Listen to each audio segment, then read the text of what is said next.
I'm going to be sharing with you a news story that is rather disturbing. It involves one of the biggest banks in the world and one of the largest companies in the world. That makes it all the more concerning. But there's multiple interpretations that could come from this story, but lessons can be learned. And we're going to go through all of that in this video as we explore.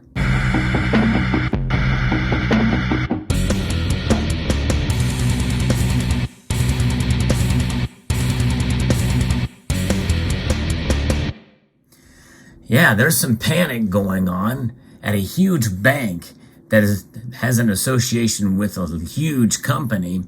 What could go wrong? Well, that's just it. Sometimes these banks and companies can get so big that if something goes wrong, the ones left holding the bag are you, the customers, with no quick, easy solution because of what's happening here. And in this case, it involves your life savings. In this article that was shared with me by Rocky Superstar, the headline says, "You're keeping our life savings hostage." These are Apple customers who have struggling to access their cash 1 month after the tech giant launched its competitive savings account with Goldman Sachs. Yeah. So there you go. It sounds like a nice collaboration there to get people, their customers, a little bit more money for some deposits, but they're having some issue here. Big issue. They can't access their funds. Apple customers have complained that they are struggling to access their savings just over a month after it launched its high-yield account.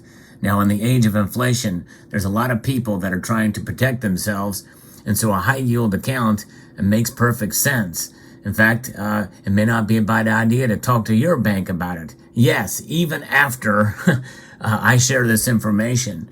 But there's some lessons that can be learned here. And number one is we shouldn't panic, but also it could be a sign of what could be coming, not just based off of this limited number affected, according to Goldman Sachs. And it seems to be apparently a glitch, but we'll see exactly what it is. But also the fact that, there's still the banking crisis is not over. Just because you're not hearing about it in the news doesn't mean it's not over. In fact, some of this could be somewhat related here. I don't know. It's too early to tell and make that connection. But nonetheless, there are a lot of different signs that are leading to more stress in the banking system in the months and weeks to come. The tech giant made headlines when it unveiled its new savings project in partnership with Goldman Sachs that offers a 4.15% interest rate, around 10 times the average yield offered by mainstream banks. Reports suggested it attracted as many as $1 billion in deposits 4 days after launching. That's huge, folks. And they put a lot of trust in Apple, and they put a lot of trust in Goldman Sachs. But now savers are reportedly having trouble accessing their funds or transferring cash between accounts. Nathan Thacker, who lives outside of Atlanta, told the Wall Street Journal that he had been trying and failing to transfer $1,700 from his Apple account to JP Morgan Chase since May 15th. That is scary. That's a huge chunk of change that just kind of disappear in the ether. Wow. Crazy. Each time he contacted Goldman Sachs customer service department, he was told to wait a few days. He only received the funds after the the Wall Street Journal, had intervened. Wow.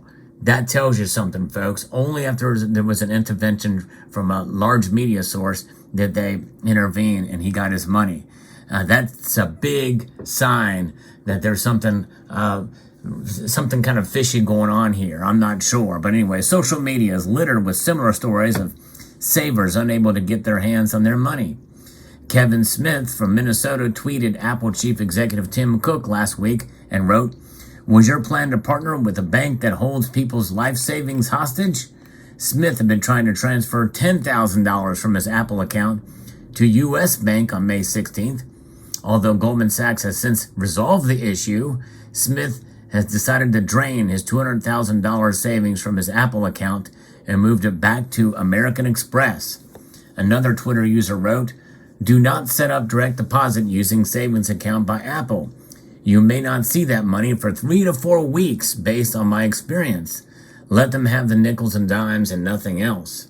The Wall Street Journal reported that some customers saw their money vanish as it was removed from the Apple account, but did not make it to the bank they were trying to transfer it to. So imagine all of your money just gone. Well, and the thing is that here's the first lesson, folks. You just saw all that fiat currency disappear. Yeah, it can happen, especially if it's in digital form. But one thing that does not disappear, and that is gold and silver. Gold and silver remain constant, and that's why it's a good idea to diversify your holdings with gold and silver. It's a valuable asset to have in these times when some of your wealth very well could disappear from the financial institutions in the form of digital versions of these. But I'm also saying this might not be a bad idea to have your paper versions of your dollars or your euros or your pounds or whatever other currency you have in your country. Have some off-site, in other words, off the banking site and in your possession. Have some cash on hand, especially since we don't know exactly what's coming here down the pike with this banking crisis. And I'm not saying everything is going to crash tomorrow. This was probably, and more than likely, it's been a technical glitch that's been preventing your money from being transferred. Now, it could also be that it is the foreshadowing of what's to come with the FedNow service, which is supposed to launch come in July, which is mere weeks from as of the time I record this video. And it very well could be that that's not what that could be what's happening behind the scenes, is this was a test case. Because remember, in April, they opened it up for financial institutions to sign up and be part of it. Could this be a pilot project to where the FedNow service is working with Apple and Goldman Sachs in order to transfer funds? Remember, the FedNow service has been sold to us as being instant access to payments and being transferred through the Federal Reserve. In other words, it's setting itself up with the infrastructure for central bank digital currency. Speed is the name of the game. That is the big selling point for the FedNow service. And so with these transactions getting mucked up there, it could be that the FedNow service is glitching and they're not telling us about it. That's just speculation on my part. I don't know. I'm asking the question, putting it out there. I'm very curious to know if that is the case. Why else is this happening? I don't know. Could they, when they fixed this, and they didn't even mention it as a glitch, they kind of basically said that, this is something that is working now. The issue has been resolved, so to speak. Well, does that mean that they've abandoned the FedNow situation, and what is going to happen with it? It'd be very interesting to find out and see. But regardless, their money was held hostage. And the thing is, with the FedNow service, your money could be held hostage too. They could deny the transactions for whatever reason they find fit to be. It's completely open-ended. They say if there's a problem with the transaction, what have you, but let's say you're buying a firearm, or let's say you're buying a gas-guzzling Hummer, or what have you. And they don't like that for whatever reason, for ESG compliant, or a DEI, or whatever the term, whatever they want to choose to deny a transaction, they can. It's all right there. The foundation for it is there. And in a sense, you kind of don't even really need a central bank digital currency for them to be able to take advantage of being able to utilize all of the governance that they want in order to stop a transaction. And it very well could be that they were testing that out too. You never know. I don't know. I'm just putting that out there. But nonetheless, this is why having cash on hand and having gold and silver on hand is not a bad idea by any stretch. And this is one of the reasons why I am very much more happy for having a gold and silver in my possession for that. So there you have it. So the Wall Street Journal reporting that some customers saw their money vanish as it was removed from their Apple account, but did not make it to the bank that they were going to transfer it to.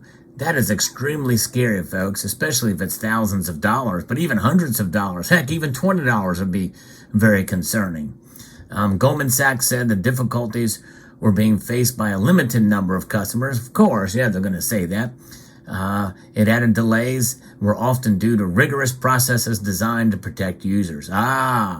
There's our hint of what's going on. Rigorous processes designed to protect users. Doesn't that make you wonder what's going on? With FedNow, those rigorous processes will be done in a blink of an eye, right? To protect users, to protect themselves too, and to protect the lives of somebody else if they see somebody based off of their red flags that wants to purchase a firearm or extra goods for let's say somebody's doing some prepping. And they don't like that people are prepping. And maybe you've gotten your allotment of toilet paper. Maybe you've gotten your allotment of this or that. And they said, well, you can't buy anymore. You've reached your allotment for one reason or another. There's a myriad of different things that could come into play here that are quite troubling, that leads us to this, which is why I find that phrasing quite suspect. Apple's savings account is only available to those who use its credit card. Apple Card is what it is.